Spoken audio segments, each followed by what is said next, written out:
psikologi cross cultural untuk yang diterjemahkan menjadi psikologi lintas budaya, kita harus tahu tentang sejarah psikologi. Sejarah psikologi itu kan ilmu yang hibrid, ya, dimana ilmu-ilmu sosial, ilmu-ilmu biologi itu sebetulnya menjadi satu. Tetapi kemudian karena yang paling berpengaruh itu ilmu-ilmu eksakta, ilmu-ilmu biologi, maka psikologi lebih banyak dipengaruhi oleh ilmu-ilmu yang hubungannya dengan eksakta atau biologi.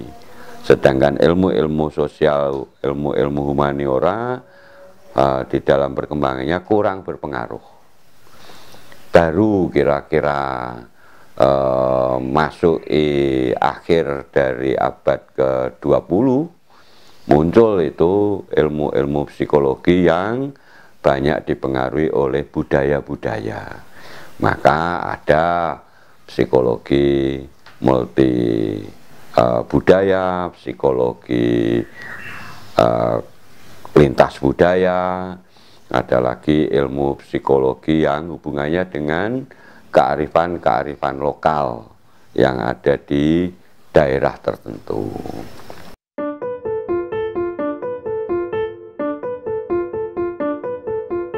Nah, cross cultural psychology itu adalah ilmu psikologi atau tema-tema psikologi yang diperbandingkan antar budaya-budaya yang ada. Maka buku-buku, perkembangan buku-buku cross cultural itu sangat banyak. Misalnya tentang attachment, yang itu temanya tema psikologis, betul. Tapi diperbandingkan bagaimana kalau orang-orang Hispanik di Amerika, orang-orang kulit putih, orang-orang kulit hitam, bagaimana sih attachment itu yang ada pada budaya-budaya itu.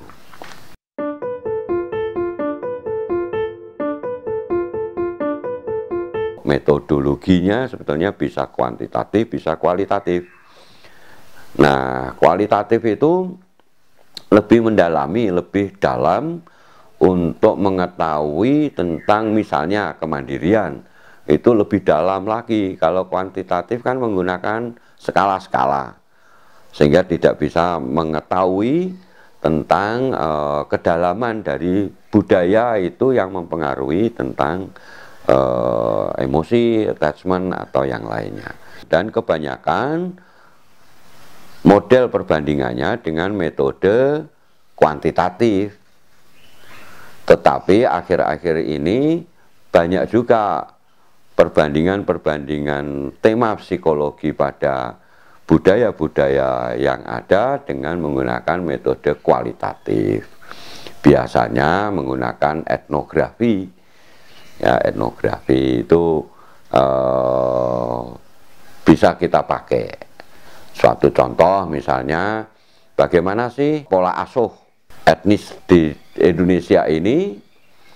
Pola asuhnya itu bagaimana? Misalnya pola asuh Jawa diperbandingkan dengan pola asuh Sunda, pola asuh Madura, itu bagaimana? Kemudian dulu ada penelitian di Fakultas Psikologi tentang emosi. Emosinya orang Jawa, emosinya orang Batak, emosinya orang Makassar, itu bagaimana? Itu kan cross cultural psychology. Itu dikembangkan oleh Profesor Endang Prawitosari waktu itu, ya, bersama dengan teman-teman di Fakultas Psikologi UGM.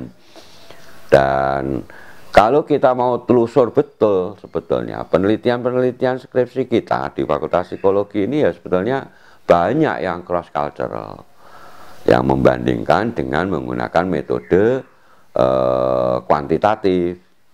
Misalnya dulu ada penelitian bagaimana sih tingkat kemandirian masyarakat pesisir dengan masyarakat pegunungan.